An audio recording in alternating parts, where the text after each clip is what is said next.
हाय दोस्तों, Shiv Shakti YouTube channel में आपका स्वागत है। आज की विषय और आज की बात है कि आपका जब दिव्य दृष्टि का प्रत्यय खुलता है तो आप जब किसी की शरीर में नेगेटिविटी देखते हो।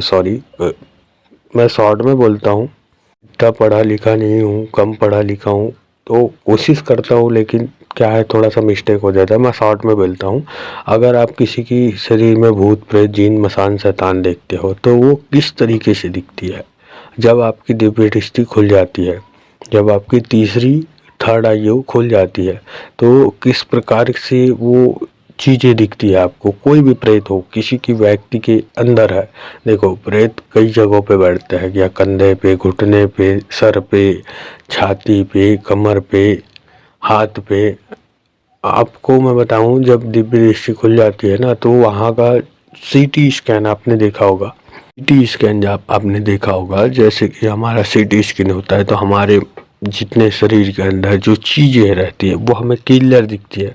जैसे कि हमारी हड्डियाँ हमको क्लियर दिखती है एक्सरा सीटी स्कैन में। अब हमको तो ऊपर से नहीं दिख रहा है, तो वही कार्य हमारा थर्ड आई करता है।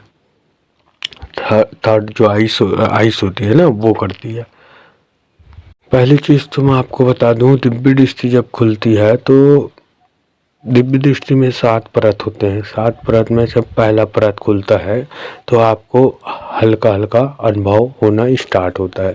जैसे ही आप सेवा पूजा बढ़ाते हो, अपनी साधना बढ़ाते हो, मंत्र जाप इत्यादि नाम जाप बढ़ाते हो, तो वो लेयर जो है धीरे धीरे धीरे धीरे धीरे धीरे खुलते चली जाती है। और जैसे जैसे लेयर खुलती है वैसे वैसे आपको अनुभव होने शुरू हो जाते हैं, वैसे वैसे आपको अनुभव होता है। अब मैं बता दूं, प्रेत ऐसा नहीं है कि आप किसी के शरीर में देख रहे हो तो प्रेत एकदम साक्षात खड़े हो जाएगा, वैसा नहीं होता है। ऐसा आप थिंकिंग रखना ही नहीं, ऐसा कभी नहीं होता। आपका दृष्टि जब खुलता है, जितनी ज़्यादा आप मेहनत करते हो, जितने ज़्यादा आप पकाते हो अपने आप को, उतना ज़्यादा, उतनी तीव्र गति से आपकी दिव्य दृष्टि खुलते चले जाती है। और मैं बता दूं, दिव्य दृष्टि खुलती कैसे है। दिव्य दृष्टि खोलने का 3 तरीका होता है। सबसे पहला तरीका होता है मंत्र जाप। आप जितना ज़्यादा मंत्र जाप करोगे उतना ही फास्ट आपका दिव्य दृष्टि खुलेगा। दूसरा तरीका होता है गुरु। गुरु अगर आपकी दिव्य दृष्टि खोलना चाहे तो वो क्षण भर में आपकी दिव्य दृष्टि आपके सर पे हाथ रखकर खोल सकता है। तीसरा तरीका होता है आपके इष्ट, जो जिसकी आप सेवा पूजा करते हैं, वो आपकी दिव्य दृष्टि खोलने में सक्षम है। वो तुरंत ही आपकी दिव्य दृष्टि खोल सकते हैं, पूरी 7 लेयर खोल सकते हैं एक साथ।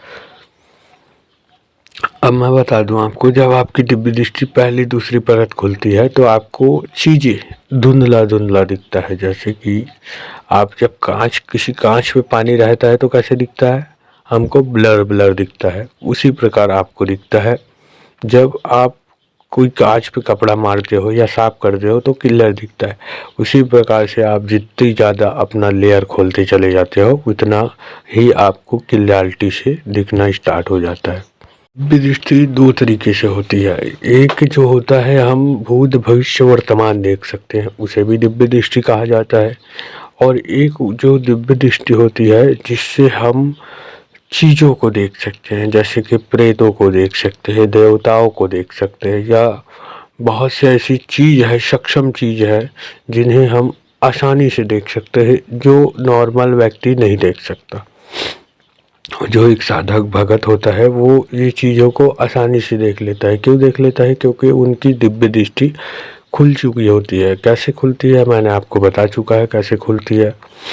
खुलने की 3 तरीके होती है, एक माला, एक मंत्र जाप करना, एक होता है गुरु के द्वारा, एक होता है आपके इष्ट के द्वारा।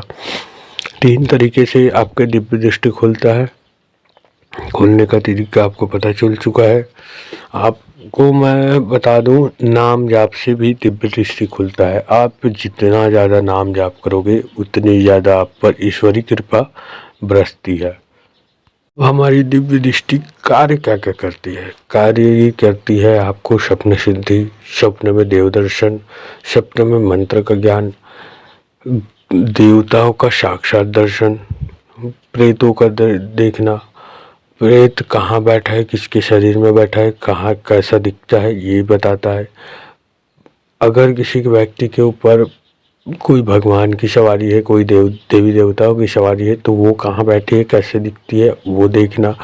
आपको किसी के घर में जाना है, आप बैठे यहाँ हो, मंदिर में बैठे हो, आपको किसी के घर में जाना है, पूरा घर का भ्रमण करना है, तो वो कार्य करती है दिव्य दृष्टि। आपके साथ आपका देवता भी जाएगा, आपके आगे आगे आपका देवता रहेगा, पीछे पीछे आप रहोगे। दिव्य दृष्टि का कार्य ये होता है, आपको हर प्रकार से सहायता करती है, आपको हर प्रकार की मदद करती है आपसे। ये होता इसी प्रकार से, जैसे आप मूवी देखते हैं, हम फिल्म देखते हैं, तो उसी प्रकार से हमको देवता, हमारी जब थर्ड आई खुल जाती है तो उसी प्रकार से हमको दिखाते चले जाता है। हम किसी का पूछा देखेंगे तो हमको हर एक एक चीज़ उस व्यक्ति से जुड़ा हुआ हर एक एक चीज़ हमको थर्ड आई में एक बिल्कुल मूवी की तरह दिखाते चले जाता है। आप किसी भी देवता के उपासक हो तो आप बोलोगे कि बाबा ना, इनका ये नाम है, ये ऐसा है, यहाँ से आया है, यहाँ का रहने वाला है, इसका पिता का नाम यह है, इसके बारे में बताओ।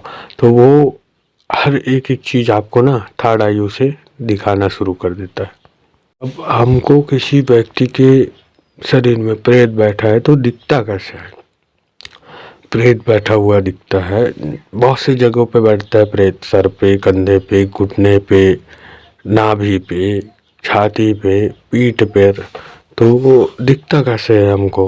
वो दिखता है हमको ब्लैक ब्लैक सा, जैसे कि अगर किसी के कंधे पे प्रेत बैठा है तो वो आपको छोटी सी बिंदी टाइप की काली काली सी दिखेगी।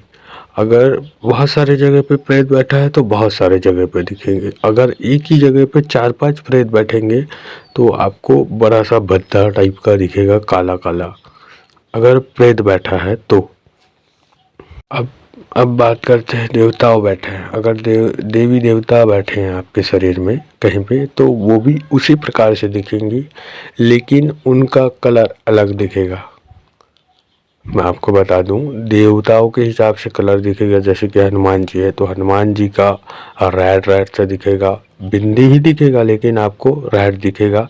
माता काली है तो नीला दिखेगा, माता काली है तो नीला दिखेगा, काला नहीं दिखेगा। मैं आपको बता दूं, माता काली है तो नीला दिखेगा, ठीक है। माता दुर्गा है तो भी आपको रेड ऑरेंज टाइप का दिखेगा। भगवान शिव है तो भी नीला दिखेगा। ऐसे देवताओं के हिसाब से दिखेंगे। बाबा भैरवनाथ है, बाबा भैरवनाथ है तो आपको काला और नीला दोनों मिक्स में दिखेगा, काला नीला मिक्स में दिखेगा। हर देवताओं का कलर के हिसाब से आपको देवता दिखेंगे वहाँ पे। लेकिन मैं आपको बता दूं, देवता अलग अलग जगह पर नहीं बैठते शरीर के, देवता कुछ ही जगहों पर बैठता है। देव शक्ति बैठती है सिर्फ 2 ही जगह पे, एक मूलाधार चक्र पर, एक आज्ञा चक्र पर। अगर शक्ति बहुत ज़्यादा जागृत है तो वो थर्ड आईओ के पास बैठेगी, मूलाधार चक्र पर, आज्ञा चक्र पर। अगर वो कम जागृत है तो वो मूलाधार चक्र पर बैठेगी और धीरे धीरे जागृत होते होते होते होते वो थर्ड आईओ के पास आएगी, आज्ञा चक्र के पास आएगी। अगर वहाँ पे बैठी है तो एकदम तुरंत रिजल्ट मिलता है आपको, फटाक से रिजल्ट तुरंत। अगर वो कम जागृत है तो स्लो रिजल्ट मिलेगा आपको, और आपको दिखेगा भी उसी प्रकार से। जितना आप मेहनत करोगे तो उसी प्रकार से दिखेगा। जैसे कि आपने मूवी देखे हैं HD, फुल HD, जितना आप मेहनत करते जाओगे उतना फुल HD में भी दिखते जाएगा वो। कईयों के शरीर में दोनों चीज़ रहता है, पॉजिटिव शक्ति भी रहती है, नेगेटिव शक्ति भी रहती है, तो आपको दोनों चीज़ें दिखेगी। अगर पॉजिटिव है तो पॉजिटिव भी दिखेगी, नेगेटिव है तो नेगेटिव भी दिखेगी। अब मैं बात करता हूँ कि शक्ति कितनी पावरफुल है उसके बारे में कैसे जाने। तो अगर वो नेगेटिव शक्ति है तो वो अगर पावरफुल है तो वो आपको गाढ़ा गाढ़ा दिखेगा। जैसे कि ब्लैक ब्लैक है तो एकदम डार्क ब्लैक दिखेगा। एक होता है ना, एक फीका ब्लैक होता है, एक डार्क ब्लैक होता है। जितनी ज़्यादा पावरफुल होगी उतनी ज़्यादा वो ब्लैक दिखेगी आपको, एकदम डार्क ब्लैक। नेगेटिव शक्ति, और उसी का उल्टा होता है पॉजिटिव शक्ति। जितनी उल्टा नहीं, वैसे ही होता है पॉजिटिव शक्ति। जितना पावरफुल है उतना ज़्यादा ही पावरफुल डार्क कलर दिखेगा, कलरफुल दिखेगा वो। अब मशान रहता है तो मशान बहुत सारे अलग अलग भूत प्रेत होते हैं, यक्ष, किन्नर और बेताल, वीर, ब्लाकी, 56 कलवे। तो हर एक जो प्रेत होते हैं वो दिखाई नहीं देते। कुछ प्रेत दिखा देते हैं, कुछ प्रेत दिखाई नहीं देते। तो कई बार क्या होता है, जब पूछा देखते हैं ना तो कान में आवाज़ आती है, बाबा स्वयं बता देते, हाँ ये प्रेत है, इतना पावरफुल है, इसका ये नाम है। हाँ ठीक है बाबा, इस प्रकार से होता है। तो कई बार कई बच्चे लोग का रहता है ना, तो कुल देवी देवता के बारे में पूछते हैं तो कई बार देवता ना पूरा उनका विग्रह दिखा देते हैं, 4 हाथ, 2 हाथ, हाँ सिंह का सवारी किए हैं, बैल का सवारी किए हैं, हाँ सारी चीज़ें एकदम फिल्म टाइप के दिखा देते हैं। तो ये कई बार नहीं भी दिखाते और कई बार दिखाते भी है। कई बार नाम बता देते हैं, कई बार नहीं बताते हैं, और कई बार तो ऐसा हो जाता है कि बहुत ज़्यादा प्रयास करना पड़ता है, बहुत ज़्यादा मेहनत करना पड़ता है कि बाबा बताइए बताइए बताइए, फिर भी नहीं मिलता जवाब। वो होता क्या है कि सारी चीज़ें हमारे हाथ पे नहीं होती है, ये सब देवताओं के हिसाब से चलता है और देवताओं के हाथ पे होता है। जब उनकी इच्छा है तो मिलेगा, नहीं है तो पूछा नहीं मिलेगा। तो मुझे आशा है जानकारी आपको पसंद आई होगी। चैनल पे नए हैं, चैनल को लाइक कीजिए, शेयर कीजिए, सब्सक्राइब कीजिए। क्या है, वीडियो बहुत ज़्यादा लंबी हो गई है। मिलते हैं एक नई जानकारी के साथ, तब तक के लिए ओम नमः शिवाय, ओम नमः शिवाय, ओम नमः शिवाय।